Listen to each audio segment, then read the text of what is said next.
दोस्तों ये है इक्वेटर लाइन और इसी लाइन के पैरेलल है हमारी लैटिट्यूड लाइंस, और ये है प्री मेरिडियन लाइन जो अर्थ को बीच से डिवाइड करती है, और इसी के पैरेलल जो लाइन जा रही है उनको बोलते हैं लॉन्गिट्यूड लाइंस। लेकिन इसी प्री मेरिडियन लाइन को हम ग्रीनविच मेरिडियन लाइन भी बोलते हैं। अब ऐसा क्यों? क्योंकि ये लाइन यूके के ग्रीनविच सिटी से होकर जाती है, इसीलिए इसे ग्रीनविच लाइन भी बोलते हैं। और इसी लाइन को सेंटर मानकर या मैं कहूँ मानक मानकर हम इस लाइन से टाइम कैलकुलेट करते हैं। अब लॉन्गिट्यूड लाइंस तो बहुत सारी दिख रही हैं, तो इसी लाइन को सेंटर क्यों माना गया?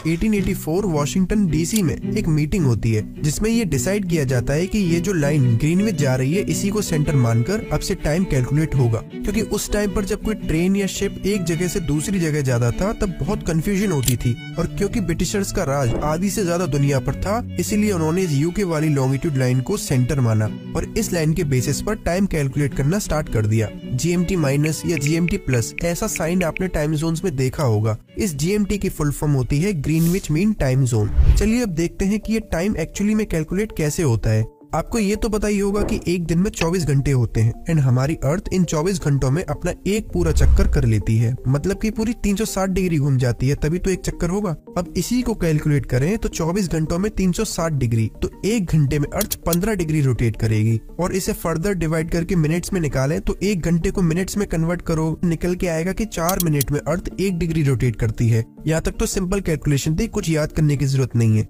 अब मैप पे वापस आते हैं। जो ब्रिटिशर्स ने डिसाइड किया था, अब हम उस लाइन को ड्रॉ करते हैं। ये वाली साइड हो गई ईस्ट, ये हो गई वेस्ट, इसलिए इन कंट्रीज को वेस्टर्न कंट्रीज बोलते हैं। अब दोस्तों यहाँ से समझिएगा, ये है सन और ये है अर्थ। अब अगर हम अज्यूम करें कि इस लाइन के एग्जैक्ट बीच में दोपहर के 12 बज रहे हैं, तो इसका क्या मतलब है? इसका मतलब है कि हमारी ये जो ईस्ट साइड वाली कंट्रीज हैं, ये कंट्रीज ऑलरेडी 12 बजे वाला टाइम पास कर चुकी हैं, क्योंकि अर्थ हमारी वेस्ट टू ईस्ट रोटेट करती है और सन अपनी जगह पे है। तो अगर यहाँ 12 बज रहे हैं तो इन ईस्टर्न कंट्रीज में टाइम ज्यादा हो गया होगा, शाम हो गई होगी, इसलिए ईस्ट वाली साइड को प्लस से डिनोट करते हैं और वेस्टर्न वाली साइड को माइनस से डिनोट करते हैं। अब जो मैंने अभी समझाया है उसे एक छोटे से क्वेश्चन से पक्की तरह दिमाग में बिठा लेते हैं। इसमें लिखा है कि अगर ग्रीनविच लाइन पर दोपहर के 12 बज रहे हैं तो 30 डिग्री वेस्ट पर और 60 डिग्री ईस्ट पर कितना टाइम हो रहा होगा? तो हमें ये पता है कि एक घंटे में 15 डिग्री होते हैं और यहाँ 30 डिग्री पूछा है, तो 15 इंटू 2 यानी 30 डिग्री में 2 घंटे होंगे। अब क्योंकि हमसे वेस्ट में पूछा गया है तो 12 बजे में से 2 घंटे माइनस कर देंगे और हमारा टाइम आएगा 10 AM। तो सिमिलरली हम ईस्ट वाले केस में करेंगे तो 15 डिग्री में 1 घंटे मतलब 60 डिग्रीज में 4 घंटे होंगे। तो 12 बजे में हम 4 घंटे अगर ऐड कर देंगे तो शाम के 4 बज रहे होंगे इस ईस्टर्न साइड में।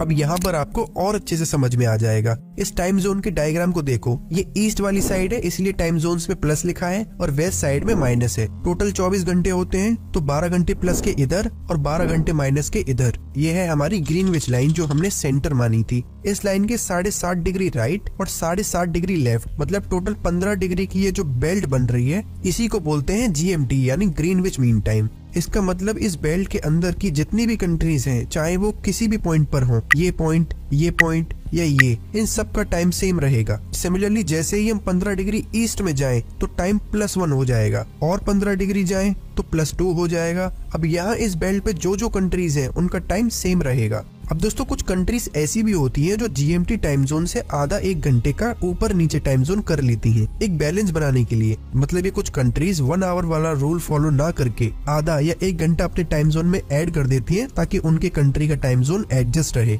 एक एग्जांपल से समझाता हूँ। इस टाइम जोन वाले मैप को देखिए, इसमें इंडिया पहले वाले पार्ट में +5 टाइम जोन है एंड दूसरे वाले भाग में +6 टाइम जोन शो कर रहा है और दोनों ही लाइन इंडिया से होकर जा रही है। अब इंडिया चाहता तो 2 टाइम जोन बना लेता जैसे ऑस्ट्रेलिया ने बना रखे हैं, लेकिन इंडिया ने ऐसा नहीं किया। इंडिया ने अपना एक अलग टाइम जोन बनाया, इंडियन स्टैंडर्ड टाइम यानी IST। इसमें इंडिया ने क्या किया कि यहाँ मिडिल में इन दोनों लाइंस के बीच में एक लाइन खींच दी +5 और +6 के बीच में, तो ये हो गया +5:30 टाइम जोन। तो इसका मतलब है कि इस GMT पर 12 बज रहे होंगे तो पूरे इंडिया में गुजरात से लेकर अरुणाचल प्रदेश तक 5:30 बज रहे होंगे शाम के। अब हालांकि ऐसा होना तो नहीं चाहिए, क्योंकि अगर गुजरात से अरुणाचल प्रदेश के बीच के गैप को देखें तो पूरा 2 घंटे का गैप है और इसी बात पर नॉर्थ ईस्टर्न लोग काफी कंप्लेन करते हैं। उनकी वर्क लाइफ खराब होती है क्योंकि अरुणाचल और असम साइड में सूरज जल्दी उग जाता है और सुबह जल्दी हो जाती है और शाम भी जल्दी हो जाती है। अगर इंडियन स्टैंडर्ड टाइम से देखें तो लगभग 5 बजे शाम के असम और अरुणाचल में रात हो जाती है, वहीं गुजरात में सूरज दिखता है।